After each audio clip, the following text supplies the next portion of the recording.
জয়গুৰু শংকৰ সৰ্বগুণাকৰ।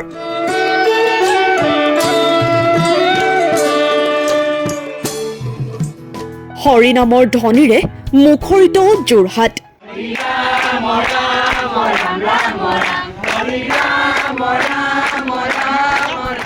ভকতৰ ভক্তিৰে জীপাল যোৰহাটৰ মৌবন্ধৰ এৰাতলিৰ বৈষ্ণৱ পণ্ডিত সোণাৰাম চুতীয়াৰ সমন্বয় ক্ষেত্ৰ।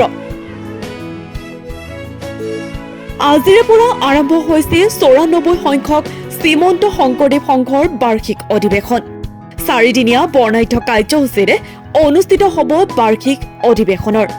অমীয়া সুৰৰ ভক্তিৰসেৰে ৰাজ্যৰ ভিন্ন প্ৰান্তৰ পৰা অহা ভক্তপ্ৰাণ ৰাইজে ভৰিছে এতিয়া বৈষ্ণৱ পণ্ডিত সোণাৰাম চুতীয়া সমন্বয় ক্ষেত্ৰ। সমন্বয় ক্ষেত্ৰলৈ সোঁত বলিছে ৰাজ্যৰ বিভিন্ন প্ৰান্তৰ পৰা অহা লক্ষাধিক ভকত বৈষ্ণৱৰ। লাখ লাখ ভকতক আদৰিবলৈ সাজু যোৰহাটৰ মৌবন্ধাৰ এৰাতলিৰ সমন্বয় ক্ষেত্ৰ। বিভিন্ন জিলাৰ ভকত বৈষ্ণৱৰ বাবে পৃথকে পৃথকে নিৰ্মাণ কৰা হৈছে ২১০টাকৈ শিবিৰ। অধিৱেশনৰ মূল তোৰণ উদ্বোধন কৰে যোৰহাট জিলাৰ আয়ুক্তই। চালে চকুৰোৱা এক পৰিৱেশ হৈ পৰিছে মূল তোৰণৰ পৰা আদি কৰি সেৱা বাহিনীৰ শিবিৰলৈকে। এক অন্যান্য পৰিৱেশ যোৰহাটৰ মৌবন্ধৰ এৰাতলিৰ বৈষ্ণৱ পণ্ডিত সোণাৰাম চুতীয়া সমন্বয় ক্ষেত্ৰ। আকৰ্ষণীয় ৰূপত সজাই পৰাই তোলা হৈছে শ্ৰীমন্ত শংকৰদেৱ সংঘৰ বাৰ্ষিক অধিৱেশনৰ মূল তোৰণ।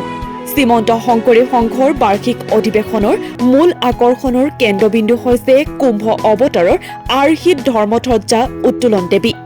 সেনা বাহিনীৰ শিবিৰৰ বাহিৰত এক গাঁৱৰ পৰিৱেশ তুলি ধৰিছে আদৰণি সমিতিয়ে।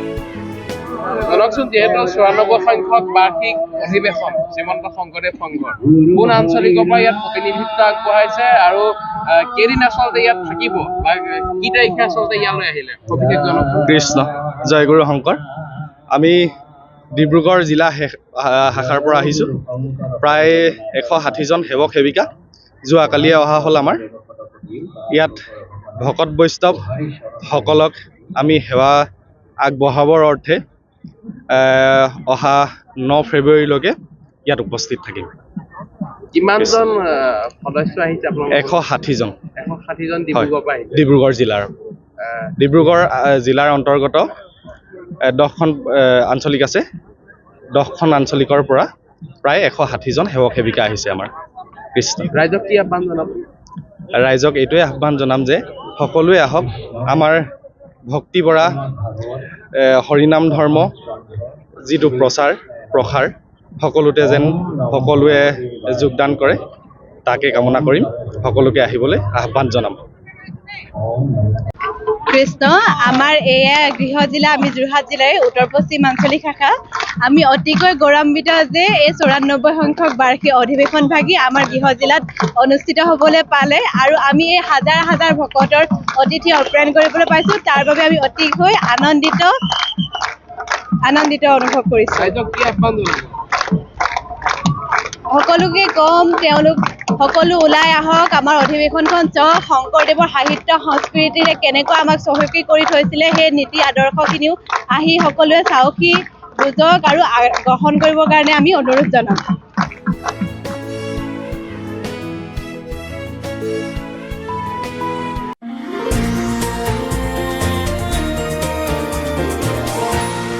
এনিটক্স, সুতৰ বিপৰীতে ৰাইজৰ স্বাৰ্থ।